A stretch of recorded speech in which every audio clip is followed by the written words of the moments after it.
Good morning. I think we're actually upside down today. Not that it really matters. It's fine. We'll do it live.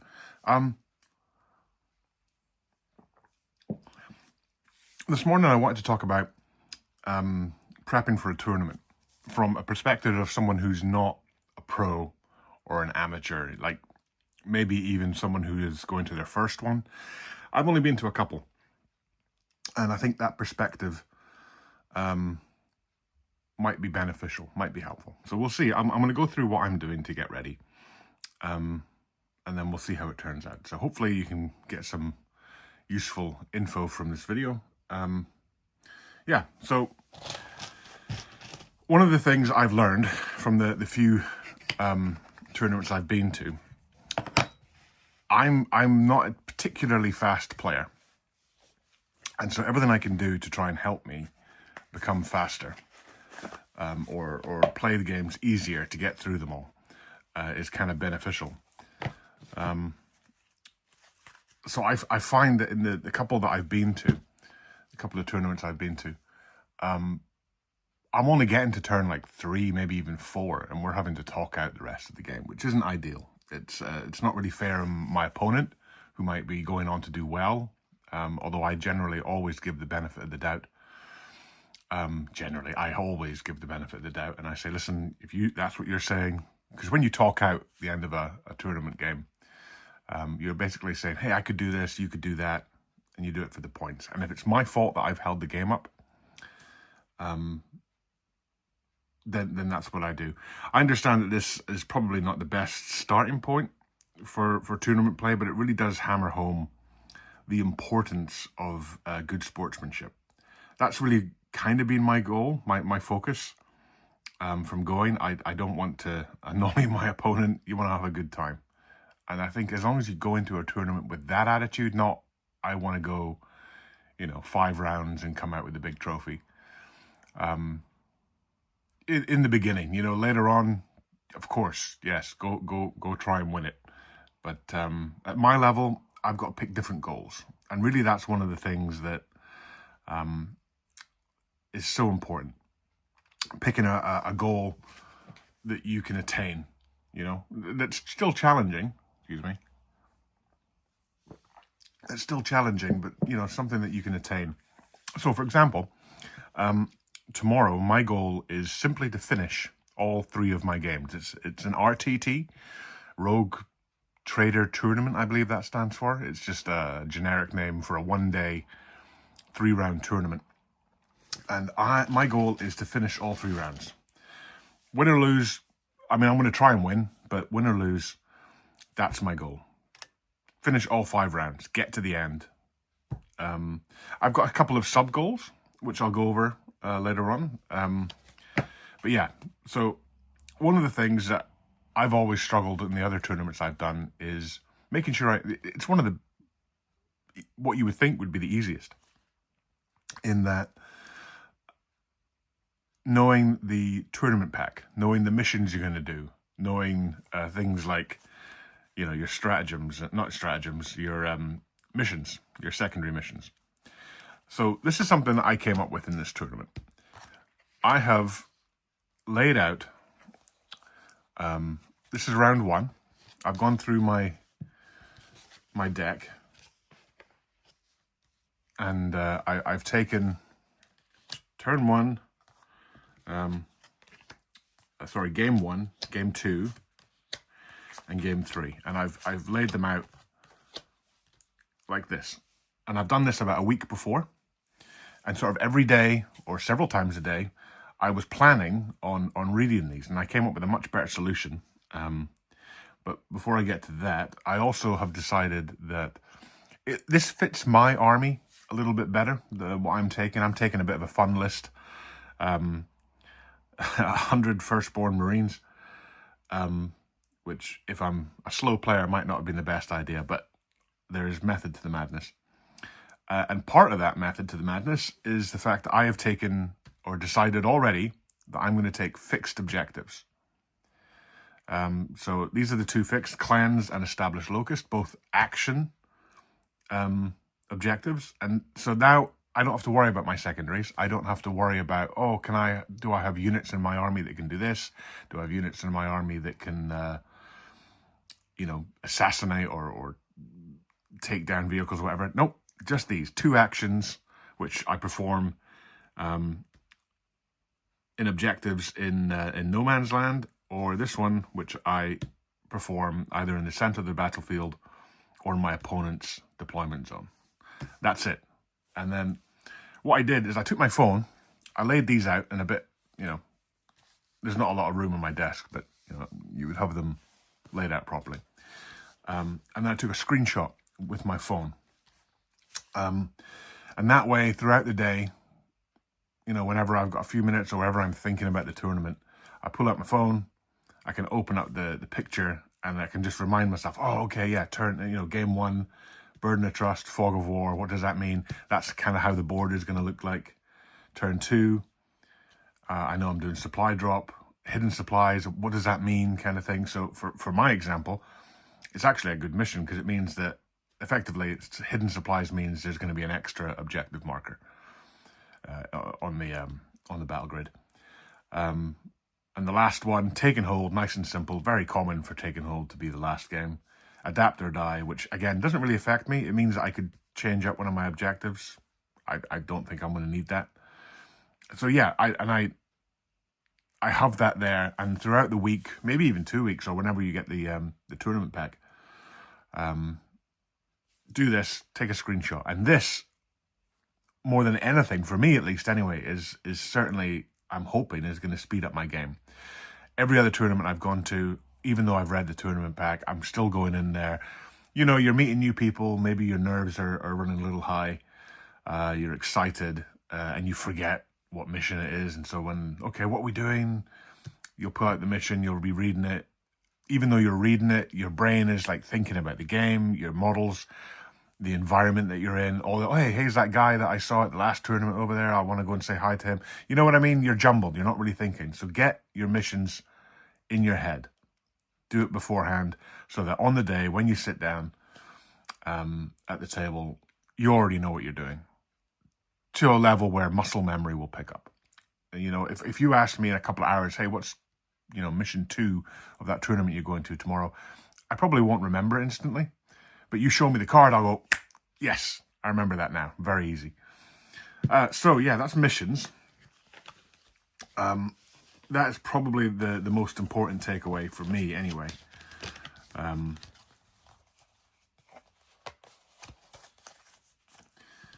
And there's probably me messing up supply drop. Yeah, no, that's the second one. We're all good. We're all good. And then, yeah, I'm taking fixed. I think that's just a quicker way to play. Now, remember, my goal is not to win.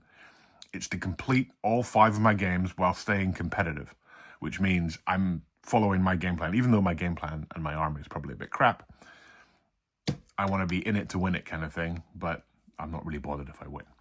So that's why I'm taking fixed.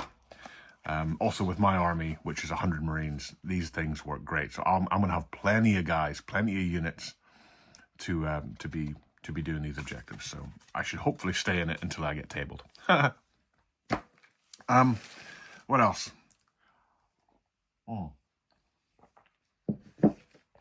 Okay, here's another one. While I put these cards away.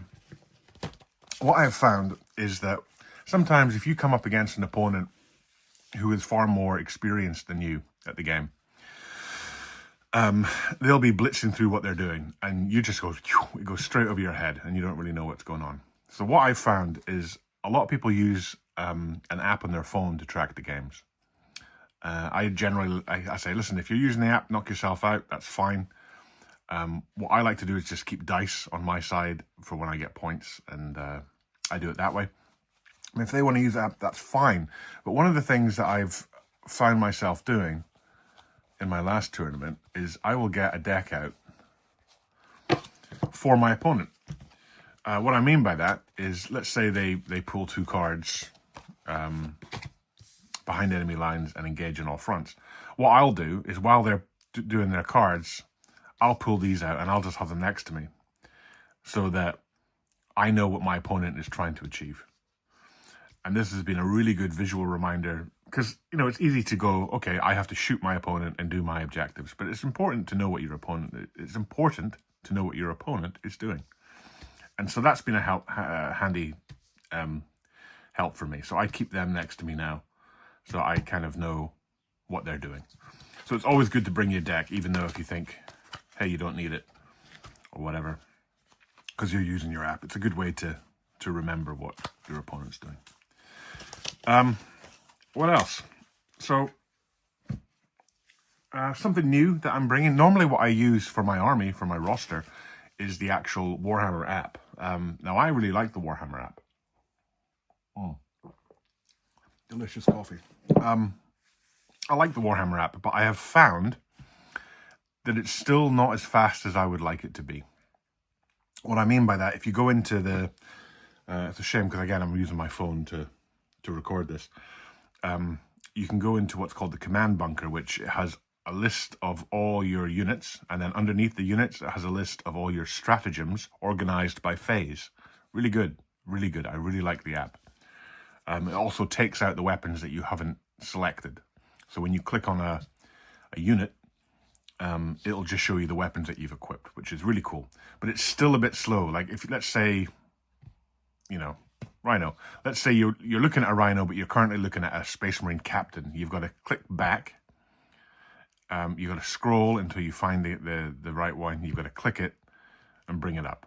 And that can be quite difficult. Or not difficult, but it can be slow. So I've decided to go back to data cards. I say go back. I am supplementing because I really like the stratagem part of that app. I mean, I like the whole thing. It's just a bit slow. So what I've done is I've gone and picked up these cards. Unfortunately, these specific cards are a bit harder to get hold of, but you can probably still find them for Marines. But if you've got them for your army, dead good to have. And I think this is just going to be quicker. So you've got, you know, your roster of all your different weapons, and then flicking through these is a lot quicker. So that's definitely something else I'm going to be looking forward to trying out. I suppose one of the other big things about going to a tournament is keep things simple. You know, don't bring 10 units or 15 or 20 units or whatever, or different ones. Try and bring just a couple. The smaller the better. So for example, for me, I've got one character, which is probably not that many. I've got 6 tactical squads, 2 assault intercessors with jump packs, 2 devastators, 2 rhinos, a dreadnought and a drop pod. One of the handy things that I've noticed actually is that the data sheets are actually very similar to each other. What I mean by that is all my Marines are toughness 4, 2 wounds, 3+, and they move 6. Anything that in my army that doesn't move 6 moves 12, which is great. So like the jump packs and the Rhino, they both move 12. So yes, keep things simple. Don't overcomplicate your army. Definitely a big one. I've also picked up some movement trays. So again, because I've got a big army, movement trays of 2 different types. So I've got these cloud ones, and I've got these 5. I just for variance, really, more than anything else. Or I don't think it's anything tactical or anything like that. I just think it's going to be more visually interesting. We'll see how these go. This will be the first time I use movement trays, but I would imagine this should mean quicker. Rather than having to measure, you know, every single guy, you're just going to measure 1, and rather than then having to move 5, you just move them. So that should hopefully cut down on time.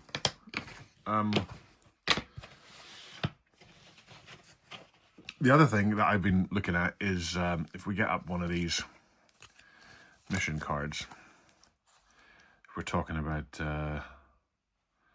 Defender, Cleanse, oh, that's my... If we get this one up, is to come up with a battle plan.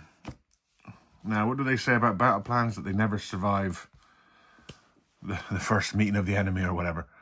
But let's say this is my table edge here. I have a basic idea of what I want to do with my army.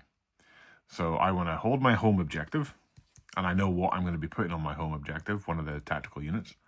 I'm also going to have one of the Devastators nearby. And then I'm going to be going 2 units to here, 1 unit to here, 1 unit to here.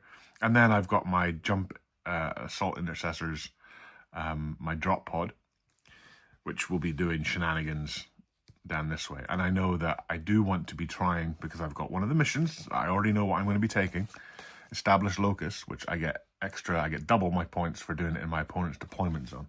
So depending on how my opponent deploys, I know that I might be putting a drop pod down to screen to his so he can be blocked off advancing to one of the objectives that I'm trying to hold, or I could use them to drop in and do the established locust, or I can use my assault intercessors. There's also a second rhino that's got tactical marines in it. One of the other ones has devastators, but one of them will have marines, and so they're either going to be going for the long objective, or they might be trying to go to the enemy territory. So again, I'm not saying this is what you should do with your army, of course, because that wouldn't make any sense. Your army's different, but have a basic idea of what you plan on doing, and keep it simple, and then just do it. And then if you lose, hey, you know, as long that's not my goal for this tournament. My goal isn't to win.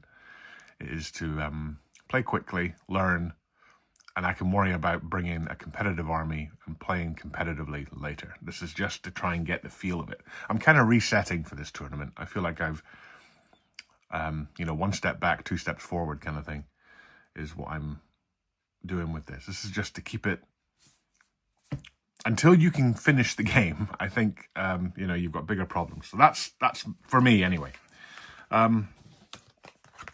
So what else? Clans, yeah, so that's all fine. Tokens then is definitely a big one. So this is my bag. This is actually last used, I think, would have been at a tournament. I'm actually probably going to be changing this. So this is what I bring. Hey. I love these dice. They're great. These are the Horus Heresy Legion specific dice. And these are some knockoff ones that I got gifted. Someone gifted them to me. I find that although they're great, they're a bit big. So I'm contemplating bringing smaller regular dice. I think that will just be easier to roll. But that's a preference thing. What else do I have in my bag of goodies? I also have some of these golden dice. I use that generally for things like point scoring. So I'll have these on the side. So let's say I score 4, then you put that in 4, and you leave that to one side. So I use golden dice for that. I use golden dice for my command points. That's been handy. So a variety of different dice for a variety of different things is important. I try and make sure that I have these 12-sided dice for wound markers for my vehicle. So I always make sure I have enough of these for my vehicles or large characters. Just stuff for wounds is always handy. Plenty of tokens. So these are handy for things like army rules. So in my case, it's Oath of Moment. This is a cool one I picked up. I think it came from like the post office here in the UK. And I use this for my Blade Guard. They have an ability that when you get into close combat, you choose at the start of the fight phase, are you going to be re-rolling ones to hit, or are you going to be re-rolling your ones on your invulnerable save? And I thought this was a really cool visualization for that. So re-roll ones to hit, re-roll their saving throw, and you just put that next to the unit. But you can also use stuff like Oath of Moment, Or then there's one with Guilliman. So when I use Guilliman, he has an extra oath. So that's my primary oath. This is my second Guilliman oath. And yeah, just lots of different objective markers, and not objective markers, but you know, coins for this and that. A new one I picked up. It's a bit big, but that would be another good one for Oath of Moment or something like that. So plenty of tokens. Measuring tool that they handed out at the start of the edition. It's got 2 inches, 3 inch, 1 inch, which is always handy for checking things like coherency or what's it called?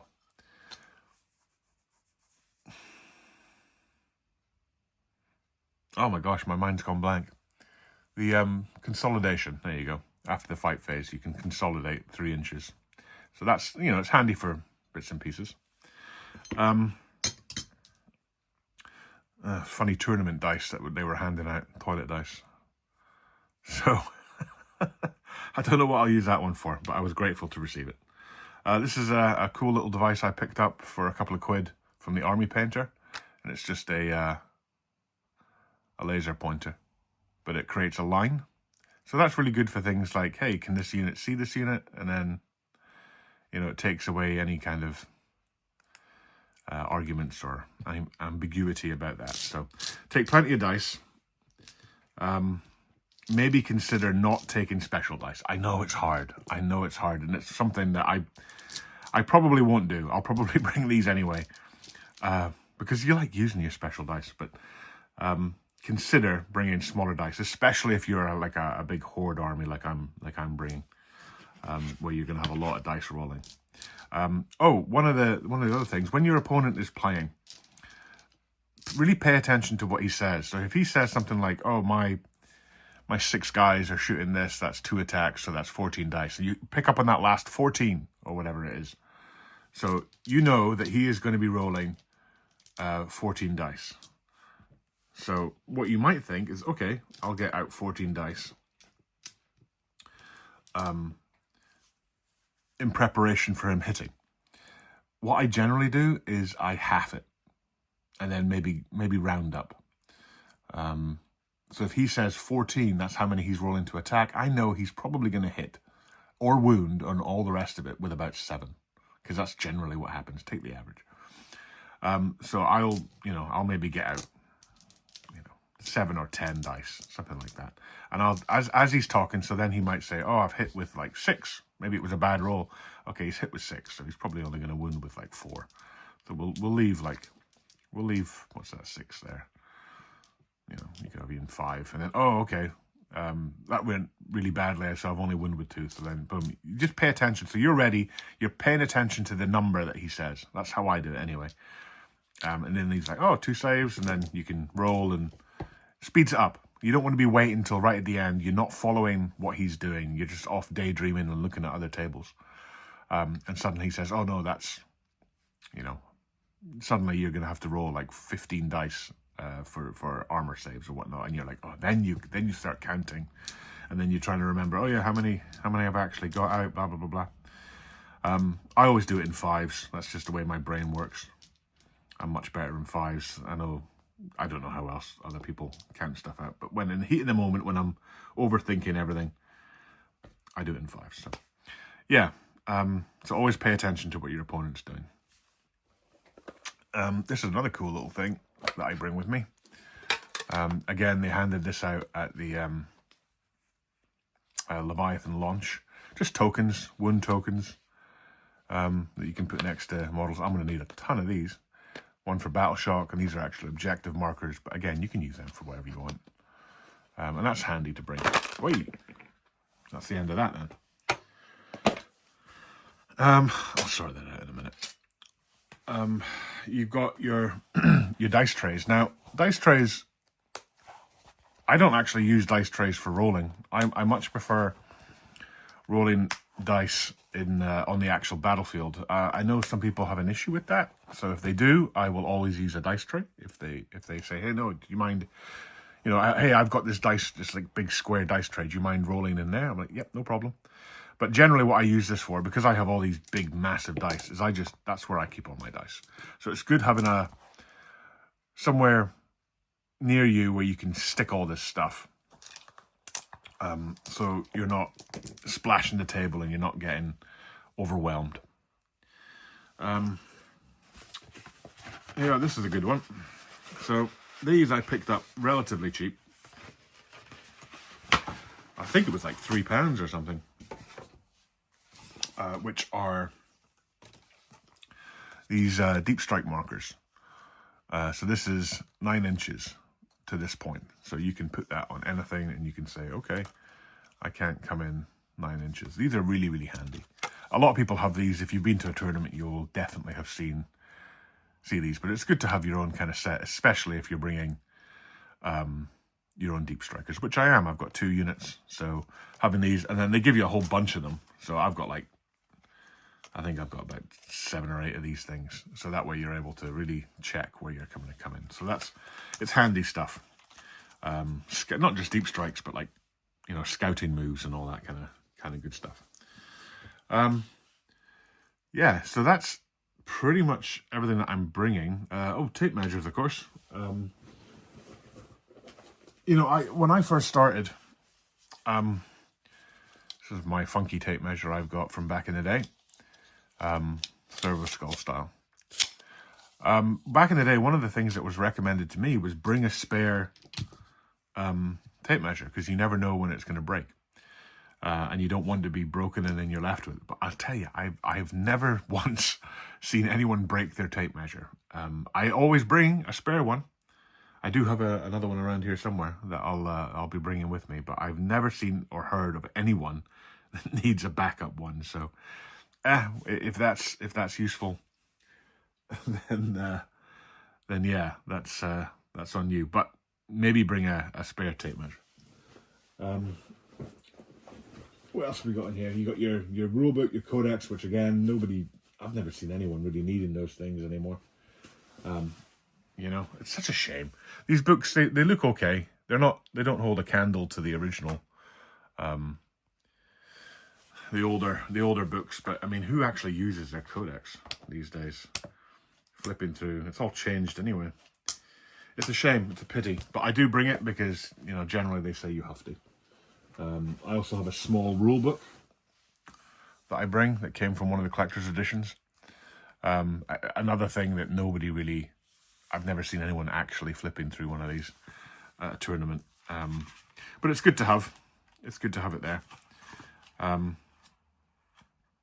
You know, if you want to check rules, the Warhammer app has it all, and you can search for it. So why would you use the book? But I bring it anyway, just in case. You never know when your phone is going to die or something, I suppose, or some problem where you need the book. So make sure you bring your rule books. Again, one of the other tips is to bring a tray for your army. If you're playing multiple day or multiple games in a tournament, you're going to be moving tables, most likely. Not always, actually. My last tournament, I was on the same table for 2 games, and I was the table next door to it for the 3rd game. But bring a tray with you, so one wide enough. Make sure you double check before you go that you can fit your army on this tray, and that way you can just pick it up and move. You don't want to be having to pack your case and getting everything out and moving it. That's just going to slow you down, and you generally only got like 15 minutes before a new turn. So yes. And then there's other things as well. Do I have them here? So I always pick up a packet of these. Peanuts. I don't take sugar and stuff with me. I take stuff that's, relatively, healthy and whatnot.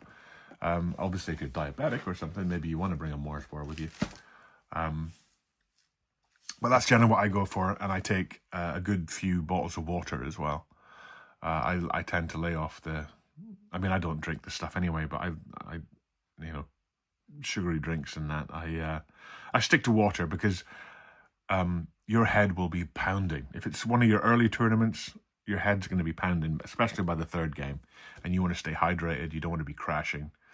I got a great tip actually from one of the another YouTuber that actually brings paracetamol with him. tourist tournaments. And I'm like, that's actually a really good idea, because every tournament I've ever been to, I end up with an absolute killer headache by the third game. So I will be, yeah, I'll be bringing that. That's for sure this time. So bring some paracetamol with you. This is another edition, so I'm bringing a dice cup. I think it's just going to make things a little bit less splashy. One of the other things I've noticed, especially using these big chunky dice, you know, you roll it and they go everywhere. So I've been able to just, you know, doing that. Maybe I'll have to rethink that. That's another good reason to bring smaller dice, isn't it? Really, I suppose you could. Yeah, I've never used a dice cup before, but I got pick one of these up, so I want to use that this time and see how we get on. So we'll see how that goes. Yeah, so obviously go through your army, learn your rules. That should be, you know, without said. But these are just some ideas for going to a tournament if it's your first time. I hope all this has been helpful in some regards. This is just some of the things that you have to think about when you go to a tournament. And most of all, like I said, try and win the sportsmanship trophy. In order to do that, you have to have at least three opponents say that you were, you know, you were their favorite opponent, and that's really the one that you should want to come away with. It's much better than coming first, I think, in my opinion. And it's the one that you should aim for. You want to make sure that everyone has a good time, because you're going to be going there for a good, you know, 10 hours or whatever it is.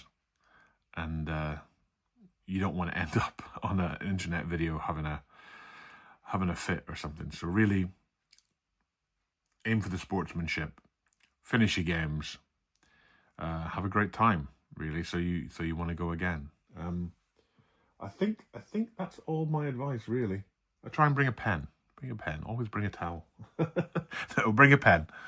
I can't tell you how many times I've had people come up to me and want to borrow a pen because I brought one, because they need it for voting on best army or something. They don't have a pen, or they're voting for the sportsmanship and they need that. So, yeah, bring a pen. Right, wish me luck. My tournament is tomorrow.